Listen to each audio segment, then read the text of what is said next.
যে কোনো কাজ করার জন্য প্রয়োজন হচ্ছে ধৈর্য। আর যে কাজই করছো না কেন সেই কাজটাকে খুব ভালোবাসতে হবে। ভিডিও শুরু করার আগে নিজের পরিচয়টা দিয়ে নিই। আমি মমতা, চাকদা থেকে।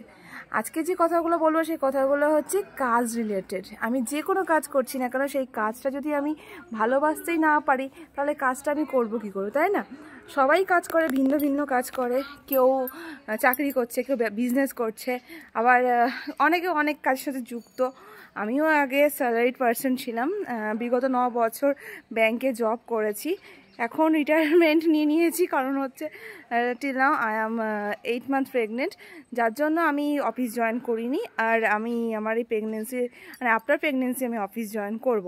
তো আপাতত এখন সোশ্যাল মিডিয়াতে কাজ করছি। আর এই সোশ্যাল মিডিয়াতে কাজ করতে করতে অনেক অভিজ্ঞতা অর্জন হয়েছে, সঙ্গে অনেক কিছু শিখেছি, জেনেছি, অনেক নতুন বন্ধু হয়েছে। তার সঙ্গে জাস্ট একটাই আমি এখানে ইনফর্ম তোমাদের সবাইকে করতে চাই যে দেখো, কাজ তো অনেক রকমের আছে। এই যে সোশ্যাল মিডিয়ার কাজটা যারা করছো, যারা সোশ্যাল মিডিয়ার কাজকে বেছে নিয়েছো, অনেকে কিন্তু অনেক কথা শুনতে হয় এই কাজটা নিয়ে, যে ফেসবুকে কাজ করছে বা ইউটিউবে কাজ করছে, আমি প্ল্যাটফর্মের নাম নিয়েই বলছি, বা ইনস্টাগ্রামে কাজ করছে, বা কেউ কেউ আরও অনেক প্ল্যাটফর্ম আছে সোশ্যাল মিডিয়াতে, সেখানে কাজ করছে। অনেকে হয়তো অনেক কথা শুনতে হয় এগুলো নিয়ে। তো আমি যখন শুরু করেছিলাম ফেসবুকে কাজ করা বা ইউটিউবে ভিডিও ছাড়া, তখনও অনেক কথা শুনেছিলাম অনেকের কাছে। ফ্যামিলিগত দিক থেকে আমি কম শুনিনি, কিন্তু ওই যে বন্ধু বান্ধব বা অনেকের কাছে অট্টহাসির পাত্রী হয়েছিলাম আমি। সবাই হেসেছিল যে ভিডিও বানায় বা ফটো ছাড়ে, এসব নিয়ে অনেক অনেক কথা শুনেছি। কিন্তু আমি কিন্তু কারোর মানে কথায় কান দিইনি বা কারোর কথা মেনে নিয়ে আমি কাজ করা বন্ধ করিনি। আজকে আমার এই নতুন আইডিটা খোলার একটাই কারণ হচ্ছে, ফার্স্টের আইডিটা বন্ধ করে দিয়েছি আমি। আর এর জন্য বন্ধ করে দিয়েছি, কিছু ইস্যু ছিল। ইস্যু বলতে নিজেরও কিছু মানে পার্সোনাল প্রবলেম ছিল আর ইস্যু ছিল, তার জন্য আমি ওই অ্যাকাউন্টগুলো বন্ধ করে দিয়েছি, নতুন করে শুরু করেছি কাজ। তো ডিমোটিভেটেড হয়নি, আর আমি আমার কাজটাকে সত্যি খুব ভালোবাসি, আর আমি আমার কাজটাকে নিয়ে আমি এগোচ্ছি। হ্যাঁ, যখন আমি অফিস জয়েন করব তখন দেখা যাবে, তখন অফিসের কাজ করব, অবশ্যই করব। এখানে কাজ করছি, এখানেও কাজ করব, সময় দেব। তো যে কোনো কাজে সময় দিতে হবে, ধৈর্য রাখতে হবে। আর সব কাজে কিন্তু সঙ্গে সঙ্গে সাকসেস পাওয়া যায় না। যেরকম আমি 2015 যখন ফার্স্ট অফিস জয়েন করেছিলাম, তখন কিন্তু আমি ব্যাংকিং সম্বন্ধে কিছু জানতাম না, যে ব্যাংকে কীভাবে কাজ হয়, ব্যাংকে কীভাবে কাজ করতে হয়, কিছুই জানতাম না। কারণ তখন একদমই নতুন আমি জয়েন করেছি, সেটা সবেমাত্র রায়পুর থেকে ট্রেনিং করে এসেছি। ট্রেনিং করার পরে আমি অফিস জয়েন করেছি, নতুন ব্রাঞ্চ, নতুন কলিগ, নতুন কাজ। তাও তারপর সে আস্তে আস্তে কাজ শিখেছি, সময় দিয়েছি। 1 বছর লেগেছিল আমার কাজ শিখতে। তারপরে আমি আমার নিজের পজিশনটা আমি তৈরি করেছি, অ্যাজ এ অফিসার হিসেবে জয়েন করেছিলাম ব্যাংক। তারপরে আমি ছাড়লাম হচ্ছে অ্যাসিস্ট্যান্ট ম্যানেজার 2 পোস্টে। হ্যাঁ, একটা প্রমোশন এসেছিলো, সেই প্রমোশনটা আমি নিতে পারিনি, তার আগে অসুস্থ হয়ে গেছিলাম। তো তারপর তো আমি এখন টিল নাও প্রেগনেন্ট 8 মান্থ। তো আমি 8 মান্থ আমি জব ছেড়েছি, আর 8 মান্থে আমি রানিং প্রেগনেন্সিতে রয়েছি, যার জন্য আমি অফিস জয়েন করতে পারছি না। আর প্রচণ্ড ক্রিটিক্যাল প্রবলেম, শারীরিক প্রবলেমের মধ্যে আছি বলে আমার ডক্টর বেড রেস্ট দিয়েছো। এখন দেখতে পাচ্ছ মুখের কি অবস্থা, এত র্যাশ বেরিয়েছে, তো কিছু করার নেই আমার। আর চোখ মুখের অবস্থা দেখতেই পাচ্ছ। আগে যেরকম মানে নিজেকে মেনটেন করে রাখতে পারতাম, এখন মেনটেন করে রাখতে পারি না, প্রচণ্ড প্রবলেমের মধ্যে রয়েছি। শুধু একটা কথাই বলবো, আমি ধৈর্য হারাইনি, তোমরা কেউ ধৈর্য হারিও না।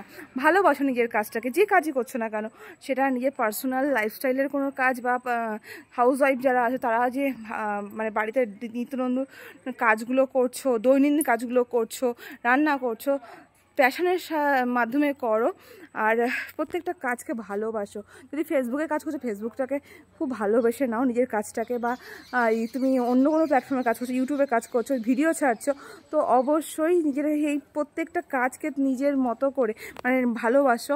আর নিজের ভিডিওটাকে ভালোবাসো। কোনো কিছু পোস্ট করার আগে, কোনো ভিডিও পোস্ট করার আগে অবশ্যই পজিটিভ থিঙ্কিং নিয়ে পোস্ট করবে, যে এটা আজকে আমার ভাইরাল করতেই হবে, বা আজকে এটাতে ভিউ আনতেই হবে ভিডিওটাতে, এইভাবে পোস্ট করো। আমি একটু হয়তো বেশি মানে লেকচার দিয়ে ফেলছি, বাট আমার মনে হয় আমি ঠিক বলছি। এর জন্য ঠিক বলছি কারণ আমি সময় দিয়েছি। সাকসেস পেতে গেলে তো সময় দিতে হবে, ধৈর্য ধরতেই হবে। মুখে বললেই হয় না, কাজে করে দেখাতে হয়। আর আমার প্রোফাইলটা অনেক মানে কারণে, মানে একটা রানিং প্রোফাইল, সেটা নষ্ট হয়ে গেছে। কিন্তু কি করব, আমার ওটা ছিল না, এটা ভেবেই আমি এখন তার মায়া ত্যাগ করে দিয়েছি, নতুন করে কাজ শুরু করেছি। আর এখন সেভাবে টাইম দিতে পারি না, কেননা আমি নিজে অসুস্থ আর অনেকটা প্রবলেমের মধ্যে আমি চলছি।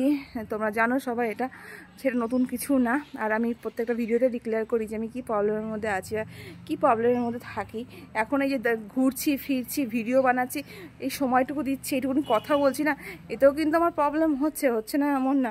এখন তো আমি হাঁটাচলা করতেও সেরকম পারি না। আর 1 মাস তারপর তো মানে আমি আরও পারবো না, আরও বিজি হয়ে যাব। নতুন সদস্য আসছে আমার লাইফে, তাকে নিয়ে ব্যস্ত হয়ে যাবো। জানি না কীভাবে তাকে বড় করতে হবে, খাওয়াতে হবে, এটা কিছুই আমার নলেজ নেই। প্রথমবার আমার মানে আমি লাইফে মা হতে চলেছি, যার জন্য আমি খুব নার্ভাস, প্রচণ্ড পরিমাণে নার্ভাস। আমি কিছুই জানি না। তার মধ্যে আমার এই যে আমার পুরোনো বাড়ি, এটা দেখতেই পাচ্ছ, এই বাড়িতে আমি থাকতাম আগে। এই বাড়িটা আমার জাস্ট রিসেন্টলি সেল করেছি, নতুন জায়গা কিনেছি, সেখানে বাড়ি হচ্ছে আমার। বাড়িটা পুরোপুরি কমপ্লিট হয়নি, আপাতত 6 মান্থের জন্য টেম্পোরারি বাড়িটা তৈরি করছি। তারপর আফটার 6 মান্থ আবার নতুন করে বাড়ি তৈরি করতে হবে। এই 6 মান্থ এর জন্য বলছি, কারণ আমার হাজব্যান্ডের সাথে অলরেডি একটা ইনসিডেন্ট হয়ে গেছিলো, যার জন্য আমার বরমশাই মানে কি বলবো, ভিট করতে দেয়নি, যার জন্য ভিট করা হয়নি। ঘরটা টেম্পোরারি করা হচ্ছে থাকার মতো। তো 6 মান্থ, আফটার 6 মান্থ আশা করি এই প্রবলেমটা কেটে যাবে, তারপরে গিয়ে আমি ঠিকই বাড়ি করতে পারবো। তো সেই হোপ নিয়েই আমি এগোচ্ছি। এখন আমার খারাপ সময়, তো আমি খারাপ সময়টা আমি ভেটো মেনে নিয়েছি। খারাপ সময় বলতে এটাই কি, যে আমাকে অ্যাডজাস্টমেন্ট করতে হচ্ছে প্রচুর পরিমাণে। মানে একটা লাইফস্টাইল আমার ছিল, সেই লাইফস্টাইল থেকে আর একটা লাইফস্টাইলে এসেছি, সেটাকে মেনটেন করাটা প্রচণ্ড পরিমাণে টাফ হয়ে যাচ্ছে। ইভেন যেভাবে আমি লাইফ কাটিয়েছি, তো সেইভাবে আজকে আর লাইফটা হয়তো সেরকম নেই। তবুও আমি কখনোই ভেঙে পড়ি না, হতাশ হই না। ভাবি যে হ্যাঁ চলো, এই দিনটা আমার দেখার ছিল, এই দিনটা আমার লাইফে যে এসছে, এই দিনটাও আমি খুব এনজয় করে আমি কাটাবো। তো সেটাই আমি করছি। খুব পজিটিভলি আমি আমার লাইফস্টাইলটা আমি মেনে নিয়েছি, আর পজিটিভলি আমি আমার দিনগুলো পার করছি। যা কপালে আছে, এই 4 আঙুলের কপালে যা লেখা আছে সেটাই হবে। কেউ তো বদলাতে পারবে না, আমার ভাগ্য কেউ নিতে পারবে না, আর আমি কারোর ভাগ্য জোর করে নিতে পারবো না। এতগুলো কথা বলে ফেললাম, বেশি লেন্দি করবো না। ভিডিওটা এমনিতে অনেক লেন্দি হয়ে গেছে। যদি ভালো লেগে থাকে তাহলে অবশ্যই লাইক কমেন্টস করে দিও, সাবস্ক্রাইব করে দিও, আর পাশে থেকেও আমার ভালোবাসা দিও। যতটা পারবো আমি সবার পাশে আছি। চলো আজকের মতো বিদায় নিচ্ছি, টাটা বাই বাই, ভালো থেকো সবাই।